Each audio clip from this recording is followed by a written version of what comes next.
suis Krishna Lachman, je suis artiste tout court et je suis prof au Beaux-Arts du Mahatma Gandhi Institute et je suis aussi je ne dirais pas le directeur, c'est lui qui a commencé à monter une association d'artistes à l'île Maurice qui s'appelle Partage et qui fait plein d'activités artistiques, qui invite des artistes étrangers à venir à Maurice et crée des possibilités pour les artistes mauriciens de partir à l'étranger et échanger avec d'autres artistes. Et j'ai fait mes études en Union soviétique, à l'époque où c'était vraiment l'Union soviétique. Et voilà, je suis retourné dans les années 91 et je commençais à travailler comme enseignant dans les écoles secondaires et après je rejoins le NGI. Bon, à cette époque, on n'avait pas d'école d'art à l'île Maurice. Tous les étudiants mauriciens partaient à l'étranger pour faire des études. Même l'université n'est pas vraiment développée à l'île Maurice. Même fois les autres étudiants en sciences ou politique, tous les gens partaient à l'étranger. Et le gouvernement donnait beaucoup de bourses, des bourses pour partir en Australie, en France, en Angleterre, en Russie. Et moi j'avais eu 2 bourses, je devais choisir entre partir en France ou en Russie. Et moi j'avais opté pour la Russie. Comme la Russie était un pays fermé à cette époque, je voulais découvrir autre chose. Je me disais la France, je pourrais partir n'importe comment, n'importe quand. Puis c'est grâce à cette bourse que je suis parti faire l'art en Russie.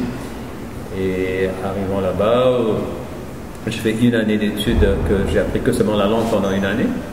Et après cette première année d'apprentissage de la langue, c'est là que je commençais à faire mes études en Beaux-Arts. Et j'avais choisi de me spécialiser en peinture.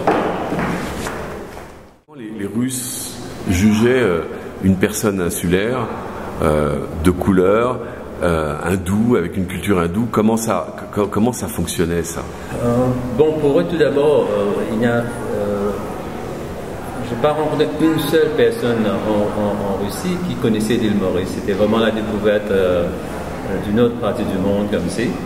Et en même temps, de voir une personne qui vient d'un aussi petit pays, vient dans un grand pays pareil, et soit complètement différent au niveau des pensées, au niveau de physionomie. Et ils étaient très très intéressés à savoir plus de moi, d'où je sors, qu'est-ce que je fais, etc. etc. C'était une rencontre très très fructueuse, je dirais. C'est pour les Russes, c'était la découverte, et pour moi c'était la découverte. Oui, vous étiez un ovni en fait, c'est ça? Oui, j'étais un ovni pour eux. Ouais. Ils me demandaient, est-ce que vous avez des chemins à l'île Maurice? Vous avez des maisons? Où est-ce que vous habitez? C'était vraiment...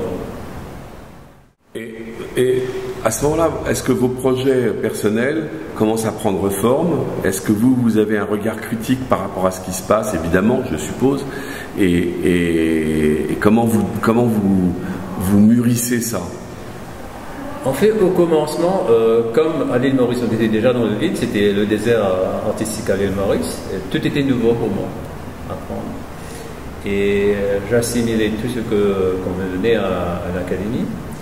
Mais quand j'ai commencé à voyager dans l'Europe et voir ce qui se passe dans l'Europe, c'est là que je commençais à réfléchir que l'Europe peut être autre chose, pas que seulement ce qu'on nous enseignait à l'académie. Et parallèlement, j'avais commencé à faire autre chose à la maison. Et je faisais toujours un travail parallèle entre l'académisme et quelque chose de très très personnel. Longtemps après, ça faisait juste après mes études. Je rêvais toujours de retourner à l'île Maurice après mes études. Et dans ma tête, c'était de venir à l'île Maurice, de faire une révolution artistique, parce que moi, quand j'avais quitté l'île Maurice, il n'y avait rien. Et les gens avaient peur d'entrer dans des galeries à cette époque, comme si les galeries étaient réservées que seulement pour une certaine section de la population, pour les riches, pour les intellos. Jusqu'à maintenant, c'est un peu comme ça. Hein. Et je voulais vraiment venir changer tout ça, faire autre chose, etc. Et après, je me suis rendu compte que c'est un travail presque impossible. Et je me suis rangé dans mon petit coin, faire mon petit travail. Et c'est après que j'ai eu des résidences. Je suis parti à Londres, je suis parti en Amsterdam. Et c'est là que je me suis enrichi encore. J'étais en Amsterdam pendant 3 mois pour une résidence. Et voyant le dynamisme au niveau de l'art à Amsterdam, des expositions presque tous les jours, des vernissages, plein des musées, des galeries, etc. Je me disais, mais pourquoi on ne peut pas avoir une vie pareille à l'île Maurice? Et c'est là que j'ai rencontré quelqu'un qui m'a donné l'idée de commencer à faire quelque chose à Maurice, de regrouper les artistes. Et c'est là que j'ai commencé Partage. Et à Londres, c'était pour une expérience personnelle, artistique. J'avais eu aussi, c'était une résidence d'artistes où je travaillais avec d'autres artistes. Ça m'avait donné un moment pour moi-même de découper de tout ce que j'ai fait à l'île Maurice, de la famille, de tout le monde, du travail, de se concentrer que seulement sur l'art. Ouais, je pense que c'était une espèce de prise de conscience entre l'art conceptuel et l'académique. Et c'est ça qui m'a poussé à fouiller plus et à utiliser des symboles et de faire parler autre chose. Et aussi, à cette époque, j'avais aussi travaillé sur, je ne sais pas si vous avez vu la série que j'avais fait sur les icônes. Oui, j'ai vu tout petit. Oui. Et ça aussi est venu presque en même temps. J'ai travaillé beaucoup sur les images de Dieu, parce que quand on a plein de religions, les images de Dieu, c'était pas la religion, c'était les images de Dieu, ce qu'on pense, comment Dieu était toujours. Les icônes, ça a été travaillé en Russie ou ça a été travaillé à quelle époque? Dans les années 2000, à Maurice. À Maurice, d'accord. Ouais. Oui. C'était l'influence russe et tout ce qui s'est passé à l'île Maurice au niveau de croyances, etc. Et où j'avais utilisé des symboles de différentes religions, des visages, des images de Dieu, des déesses, et où j'avais fait une espèce d'interchangement de rôles, où j'avais aussi installé des hommes et des femmes en rapport de tout ça pour montrer qu'il y a Dieu dans chacun de nous, et en même temps que Dieu n'a pas un visage noir, blanc ou quoi que ce soit. Ça a été perçu comment, ça? Et au niveau des gens qui comprennent l'art, c'était très très bien reçu. Mais quand quelques-uns des travaux ont été dans un catalogue de notre ligne aérienne à Mauritius, là j'ai eu des appels des gens qui m'ont insulté, comment j'ai pu faire ça, c'est vraiment du blasphème de mettre un visage créole sur le visage de Radha, qui est la femme de Krishna, etc. Alors, ça aussi crée des choses. C'est vrai que Maurice est un pays multiculturel, il y a plein de différentes cultures, différentes communautés. Et quand on regarde sur la surface, pour les touristes, pour les gens qui viennent en visite comme ça, ils disent wow, super, les gens vivent en harmonie, tout près l'un de l'autre, etc. Mais quand on regarde en profondeur, on voit qu'il y a plein de murs qui sont bâtis, des grands murs qui sont bâtis comme si pour empêcher cette rencontre des cultures. Et moi je le vois tous les jours parmi mes étudiants. Quand ils sont là, ils sont très très ouverts, mais une fois qu'ils quittent l'école, qu'ils commencent à entrer dans la vie familiale, dans la vie de tous les jours du travail, ils recommencent à devenir ce petit hindou, petit musulman, petit telle chose. Et je ne sais pas quoi faire pour pouvoir vraiment faire comprendre aux gens qu'on est dans le même bateau. On a tout le... comment dire, qu'on doit vivre ensemble, on n'a pas de choix. Le problème avec l'île Maurice, on n'a pas de structure, on n'a pas de statut d'artiste, personne n'est reconnu comme artiste, et il n'y a pas d'aide à la création. Et il n'y a pas un musée d'art où vraiment les jeunes pourront aller voir ce qui a été fait dans le passé. Et c'est vrai, c'est pas nécessairement qu'il faut toujours voir l'art dans un espace, dans 4 murs, il faut que l'art sorte en dehors de tout ça. Mais en même temps, rien n'empêche qu'il y ait des galeries professionnelles où des gens peuvent montrent leurs travaux d'une façon très très professionnelle. Et ça, on n'a pas à l'île Maurice. Et la tendance à l'île Maurice, c'est on confond l'art contemporain et artiste vivant. On pense que tout le monde qui crée aujourd'hui, il fait de l'art contemporain.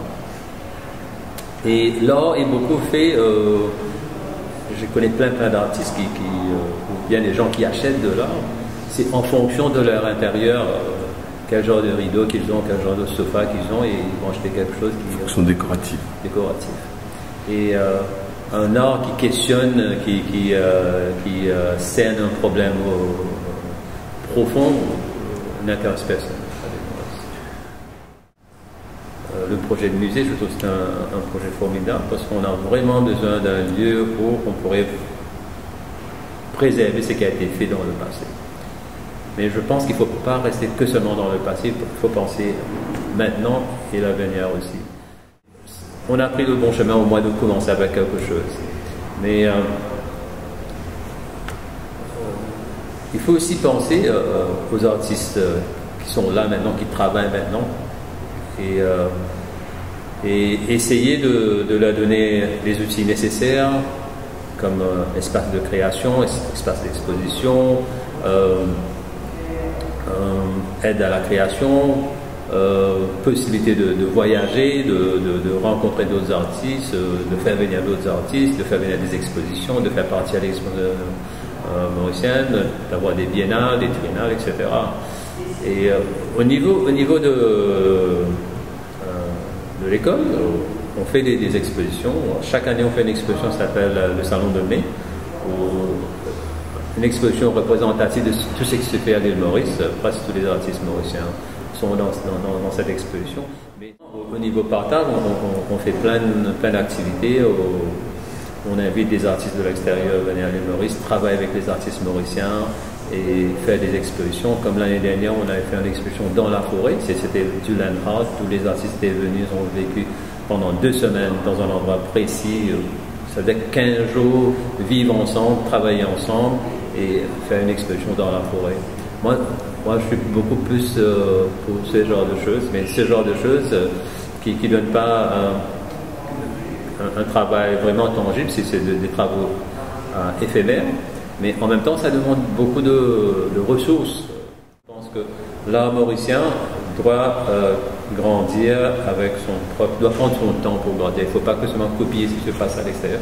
Bien sûr, il faudrait voir, il faudrait analyser ce qui se passe à l'extérieur, mais en même temps, grandir en soi-même avec le temps.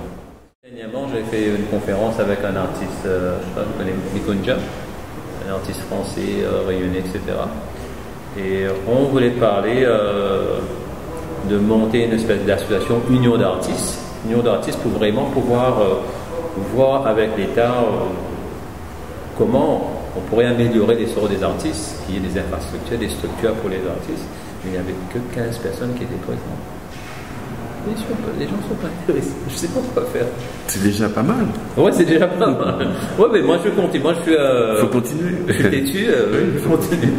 Ouais.